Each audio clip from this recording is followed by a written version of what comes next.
आप सभी भक्तों को जय श्री कृष्ण। हमारे राजेश ज्ञान गंगा भक्ति चैनल में आपका बहुत बहुत स्वागत अभिनंदन है।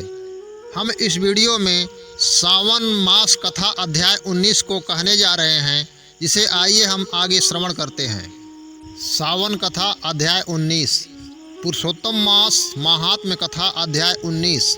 भगवान श्री सूत जी बोले, हे तपस्वियों, इस प्रकार कहते हुए श्री नारायण को मुनिश्रेष्ठ नारद मुनि ने मधुर वचनों से प्रसन्न करके कहा, हे ब्राह्मण, तपोनिधि सुदेव ब्राह्मण को प्रसन्न विष्णु भगवान ने क्या उत्तर दिया?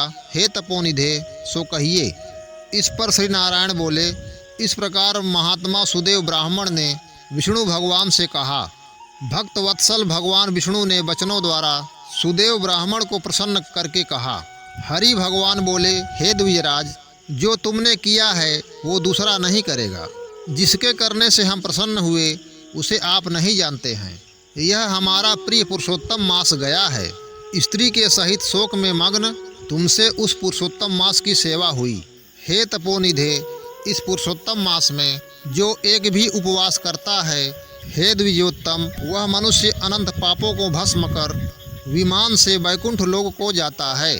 सो तुमको 1 महीना बिना भोजन किए बीत गया, और असमय में मेघ के आने से प्रतिदिन मध्याह्न सायं तीनों काल में स्नान भी अनायास ही हो गया।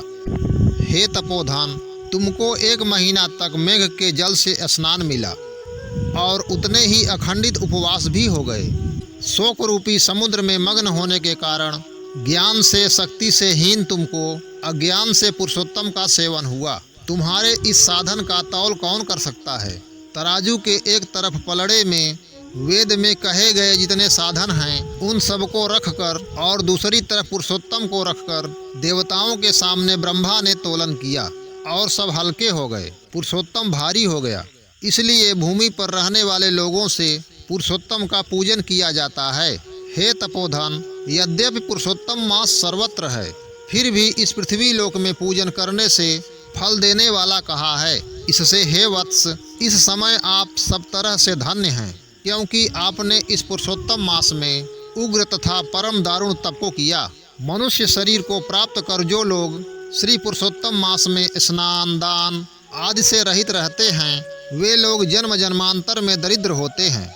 इसलिए जो सब तरह से हमारे प्रिय पुरुषोत्तम मास का सेवन करता है, वह मनुष्य हमारा प्रिय, धन्य और भाग्यवान होता है। श्री नारायण बोले, हे मुने, जगदीश्वर हरि भगवान इस प्रकार कहकर गरुण जी पर सवार होकर शुद्ध वैकुंठ भवन को शीघ्र चले गए। सपत्नीक सुदेव शर्मा पुरुषोत्तम मास के सेवन से मृत्यु से उठे हुए सुखदेव पुत्र को देखकर अत्यंत दिन रात प्रसन्न होने लगे। मुझसे अज्ञानवश पुरुषोत्तम मास का सेवन हुआ, और वह पुरुषोत्तम मास का सेवन फलीभूत हुआ, जिसके सेवन से मृत पुत्र उठ खड़ा हुआ। आश्चर्य है कि ऐसा मास कहीं नहीं देखा। इस तरह आश्चर्य करता हुआ उस पुरुषोत्तम मास का अच्छी तरह से पूजन करने लगा। वह सपत्नीक ब्राह्मण श्रेष्ठ इस पुत्र से प्रसन्न हुआ, और सुखदेव पुत्र ने भी अपने उत्तम कार्यों से सुदेव शर्मा पिता को प्रसन्न किया।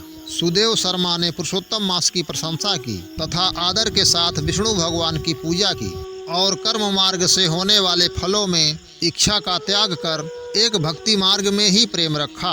श्रेष्ठ पुरुषोत्तम मास को समस्त दुखों का नाश करने वाला जानकर उस मास के आने पर स्त्री के साथ जप हवन आदि से श्री हरि भगवान का सेवन करने लगा। वह सपत्नीक श्रेष्ठ ब्राह्मण निरंतर 1000 वर्ष संसार के समस्त विषयों का उपयोग कर विष्णु भगवान के उत्तम लोक को प्राप्त हुआ, जो योगियों को भी दुष्प्राप्य है। फिर यज्ञ करने वालों को कहाँ से प्राप्त हो सकता है? जहाँ जाकर विष्णु भगवान के सन्निकट वास करते हुए शोक के भागी नहीं होते हैं, वहाँ पर होने वाले सुखों को भोग कर गौतमी तथा सुदेव शर्मा दोनों स्त्री पुरुष इस पृथ्वी में आए। वही तुम सुदेव शर्मा इस समय दृढ़ धनवा नाम से प्रसिद्ध पृथ्वी के राजा हुए।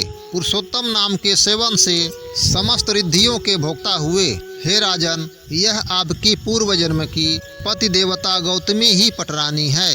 हे भूपाल, जो आपने मुझसे पूछा था सो सब मैंने कहा, और सुख पक्षी जो पूर्व जन्म में पुत्र सुखदेव नाम से प्रसिद्ध थे और हरि भगवान ने जिसको जिलाया था वह 12,000 वर्ष तक आयु भोग कर वैकुंठ को गया।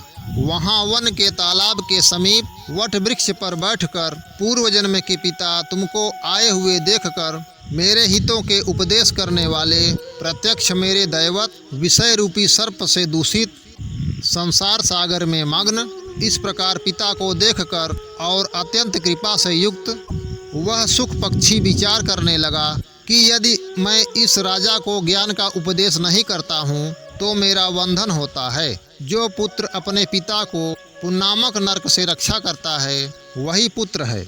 आज मेरा यह श्रुति के अर्थ का ज्ञान भी वृथा हो जाएगा, इसलिए अपने पूर्व जन्म के पिता का उपकार करूँगा। हे राजन दृढ़धर्म, इस तरह निश्चय करके वह सुख पक्षी वचन बोला। हे पाप रहित राजन, जो आपने पूछा सो मैंने सब कहा। अब इसके बाद पाप नाशिनी सरयू नदी को जाऊंगा। श्री नारायण बोले। इस प्रकार बहुत समय तक उस प्रसिद्ध यशस्वी राजा दृढ़धनवा के पूर्व जन्म का चरित्र कहकर जाते हुए वाल्मीकि मुनि की प्रार्थना कर असंख्य पुण्यवान राजाओं का राजा वाल्मीकि मुनि को नमस्कार करता हुआ कुछ बोला। इति श्री बृहन्नारदीय पुराणे पुरुषोत्तम मास महात्म्ये नवदशोऽध्यायः।